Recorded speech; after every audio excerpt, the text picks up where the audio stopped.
Professor Cid Mauro, assessor do ensino religioso da Secretaria de Educação, com vocês na sequência de aulas do 8º ano. Essa nossa aula foca os princípios éticos nas tradições religiosas e filosofias de vida, a influência desses princípios na conduta e nas práticas sociais.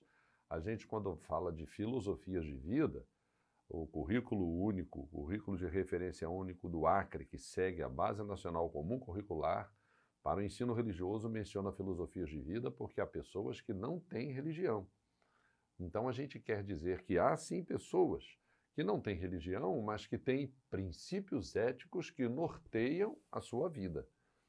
Inclusive, as pessoas religiosas que têm princípios religiosos também devem se guiar por meio de princípios éticos. Então, nesta aula, a gente está abordando esses princípios éticos na religião, princípios éticos nas filosofias de vida e a influência na conduta e nas práticas sociais, ok?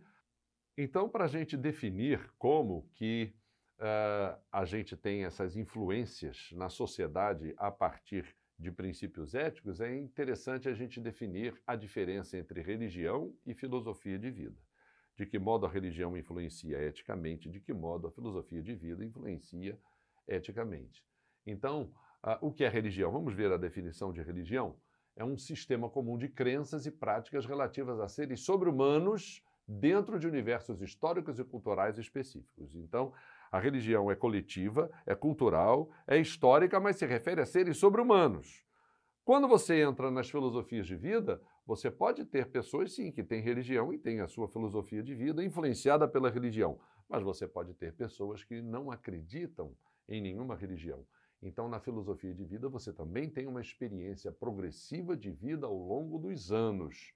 Tem uma maturação, um amadurecimento mental e espiritual, mas que pode ser baseado numa crença ou não, numa doutrina ou não.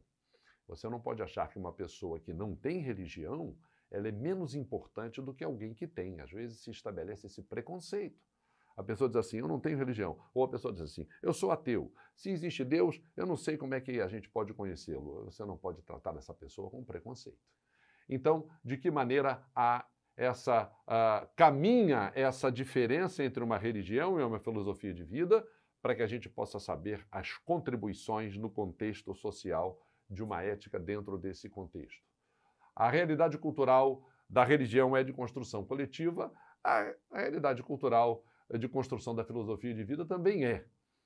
Só que há uma individualidade na filosofia de vida. Na religião já há um contexto coletivo. As pessoas que praticam uma religião, elas combinam entre si, elas praticam entre si coletivamente uma crença. Na filosofia de vida você tem diferença de indivíduo para indivíduo.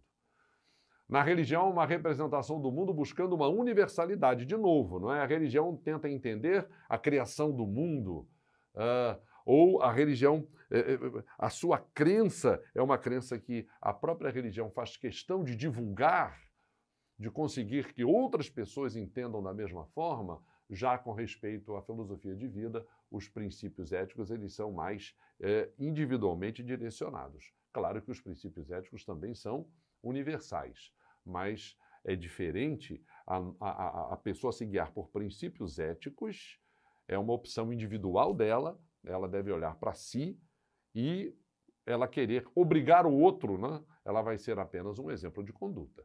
Nas práticas culturais e históricas da religião relativas a seres sobre-humanos. Dentro do contexto da religião, você tem práticas culturais e históricas relativas a seres sobre-humanos, a seres transcendentais. Dentro da filosofia de vida, você tem práticas históricas e culturais relativas ao ser humano. Quem tem uma filosofia de vida e não possui uma religião, ele não vai se pautar por uma relação transcendental. Não é? Você tem, dentro da religião, definições doutrinárias que fazem diferença entre o sagrado e o profano. Na filosofia de vida, você tem definições filosóficas que definem o ético e o antiético. Olha lá, a gente já disse isso aqui e é verdade. Às vezes uma pessoa que professa uma religião que faz a diferença entre o sagrado e o profano, ela tem um comportamento antiético. às vezes na imprensa, o que acontece? A pessoa que na religião faz uma diferença entre sagrado e profano acusa a pessoa da outra religião de ter uma ideia profana.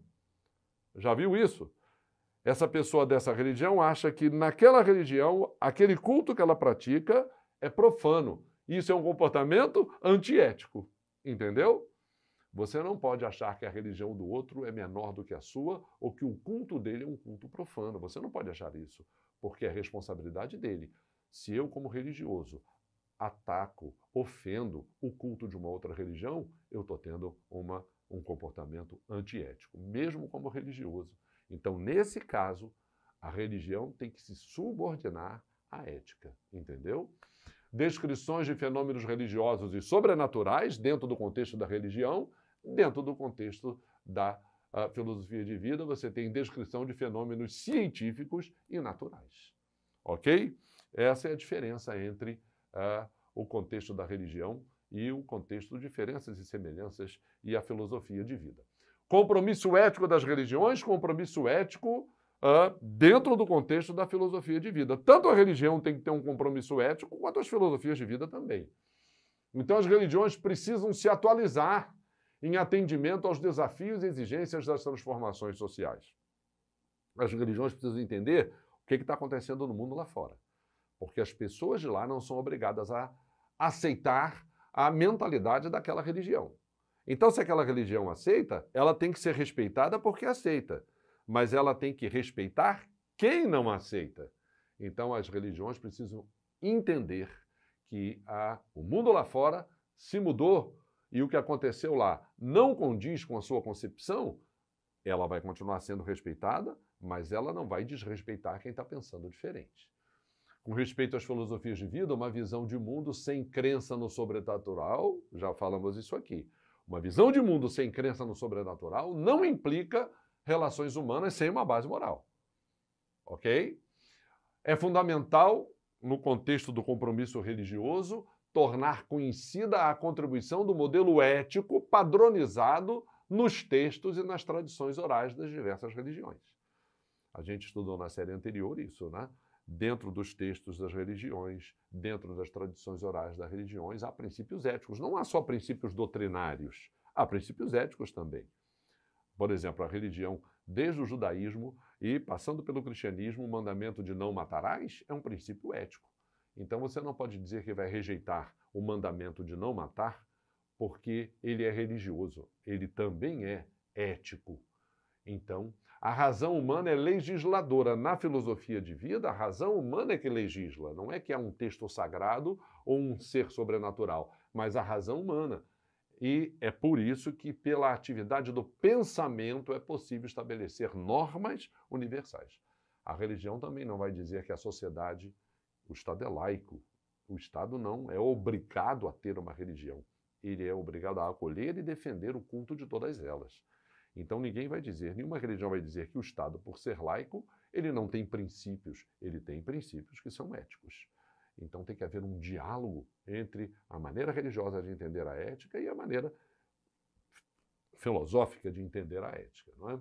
As religiões devem contribuir com um estímulo à busca do bem comum e da felicidade. Lembram? Na antiguidade, Aristóteles definia a ética como busca da felicidade. A religião, ela deve ser um estímulo à busca do bem comum segundo os dogmas das suas crenças. Uma religião que viola o respeito ao outro ou que viola a norma universal do amor ao próximo nem tem status, nem deve ter status de religião. Infelizmente, a gente sabe de religiões que promovem guerras. Então, não há nenhum sentido nisso. Já houve na história e não há nenhum sentido atualmente isso acontecer. Religiosos que possuem preocupação religiosa podem viver em sociedade de acordo com a ética. Devem, não é? Nós já mencionamos aqui o fato de há certos problemas que acontecem porque nós, seres humanos, somos imperfeitos. Por isso que é necessário haver um conjunto de padrão de regras éticas, assim como também doutrinárias dentro do contexto da religião. Então, você vai encontrar, certas horas, um religioso agindo de maneira eticamente reprovável. Natural, por causa das nossas limitações, mas o religioso, mais ainda, ele deve pautar o seu comportamento por princípios éticos para que sejam um modelo. Tá? Promovam que as religiões promovam igualdade, diálogo entre elas mesmas, para que a gente não fique de fora vendo religiões batendo de frente, não é? Isso é uma tristeza. Deve haver, então, igualdade e realização pessoal sem distinção de raça, cor ou credo. Infelizmente, na sociedade, às vezes o preconceito religioso se mistura e reforça o preconceito racial. E, nas filosofias de vida, a violação de princípios éticos podem ocorrer independentemente de padrões religiosos ou não. Mas não deve acontecer violação de princípios éticos. Ok? Eu coloquei um slide final para que você tenha exemplos de comportamento ético de algumas religiões dentro da questão da preservação do meio ambiente. Você pode ver ali o hinduísmo, como ele concebe a ideia de universalidade que a gente mencionou na criação do mundo e por que ele pensa na preservação do meio ambiente, como ele pensa na preservação do meio ambiente, como as religiões de matriz africana também pensam na preservação do meio ambiente, da floresta, como que eles concebem a preservação do meio ambiente, e a tradição cristã, às vezes até meio esquecida, né? Algumas religiões trazem com elas a necessidade de preservação. Um exemplo é o culto do Daime aqui no Acre, que preza a preservação da floresta porque dela tira as raízes e a folha para fazer o seu chá. E as religiões cristãs, elas vêm um pouco a reboque, mas também já há uma teologia visando a bioética, a preservação do meio ambiente. Ok? Não esqueça de ver essa aula, de procurar essa aula na plataforma. É um prazer estar com vocês. Até a próxima.